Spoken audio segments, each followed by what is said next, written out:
Hey everyone, welcome to a brand new episode of Cult Movie Tuesdays right here on Night Owl Video.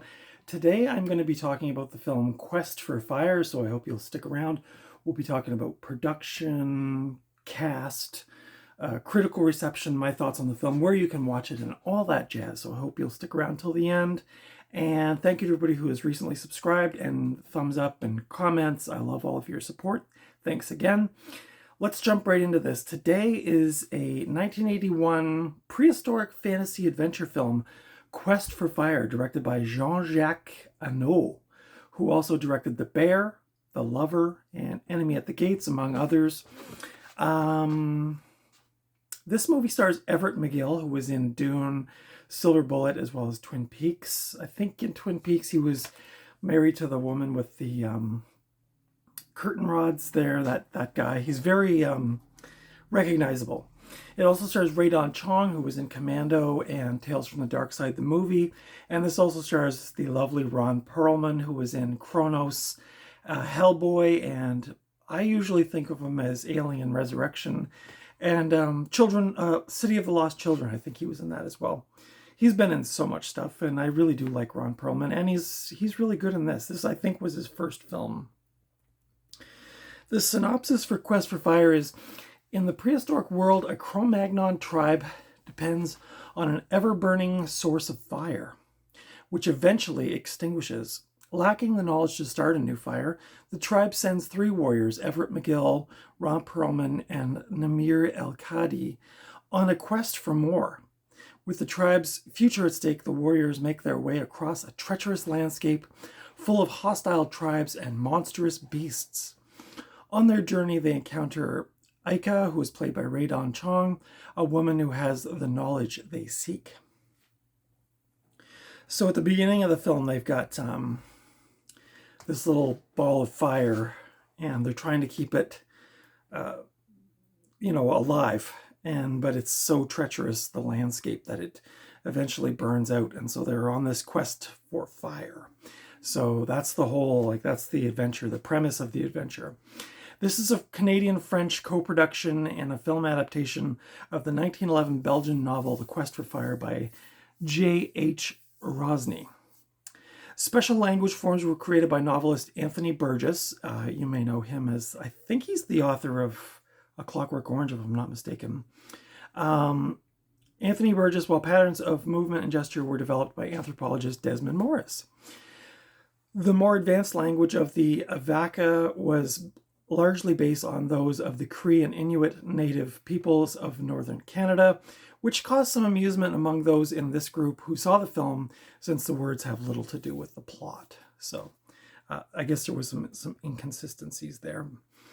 The film was shot on location in the Scottish Highlands and the Tsavo National Park and Lake Magadi in Kenya.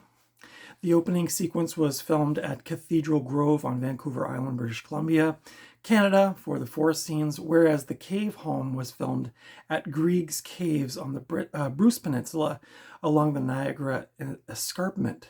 Escarpment, that's a fun word to say. Near Lion's Head, Ontario. Some scenes involving the mammoths were filmed in Iceland. So this production was all over the place. Michael D. Moore was the associate producer in charge of action and animal scenes. Circus elephants were trained for 6 months to behave like mammoths. When it came time to film them in Iceland, strict laws about transporting 4-legged animals into the country delayed their arrival. And I can't remember if I put that in my notes to mention, but there are scenes where these Neanderthal people come up against these mammoths, and it's like old school, obviously practical, before the time of CGI.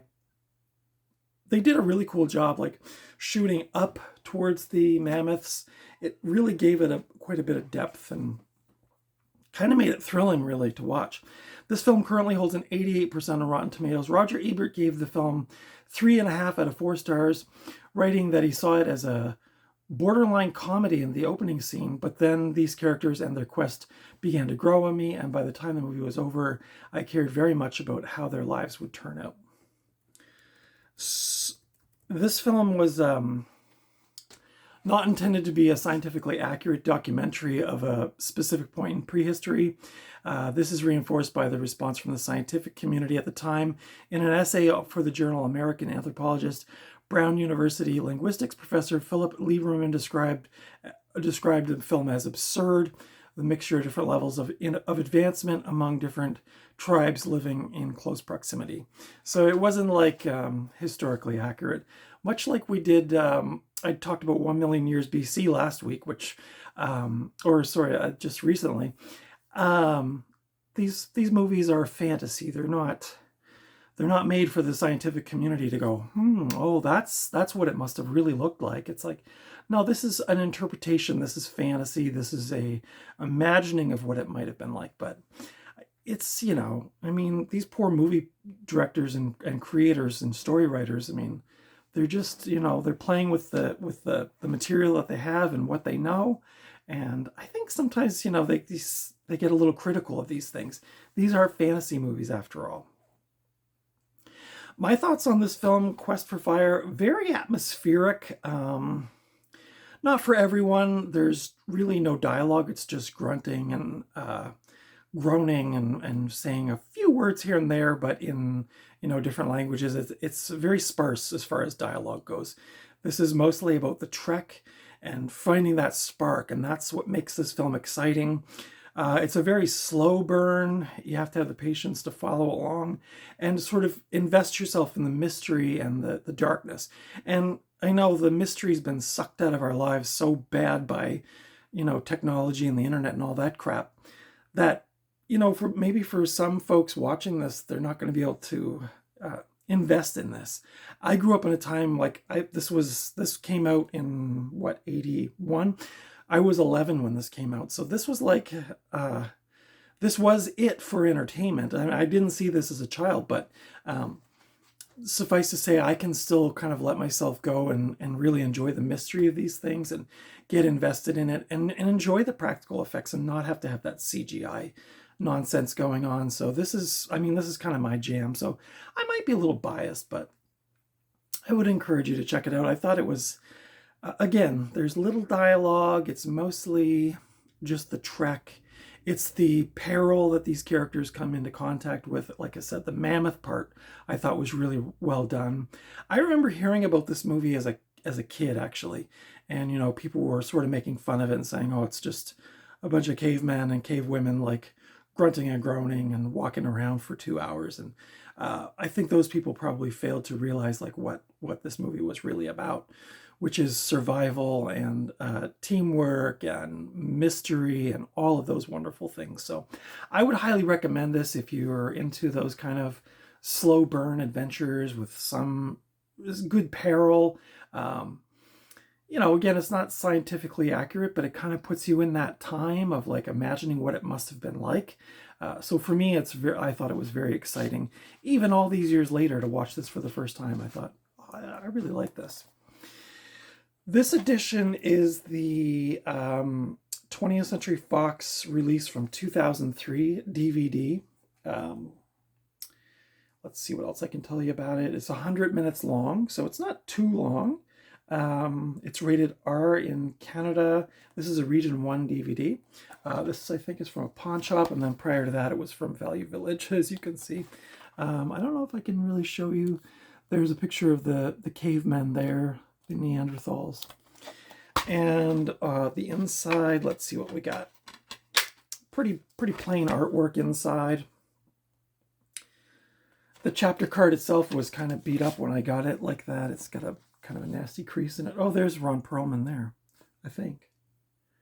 Pretty sure that's Ron Perlman, yeah. I should say that the prosthetics and makeup were really good too, really convincing.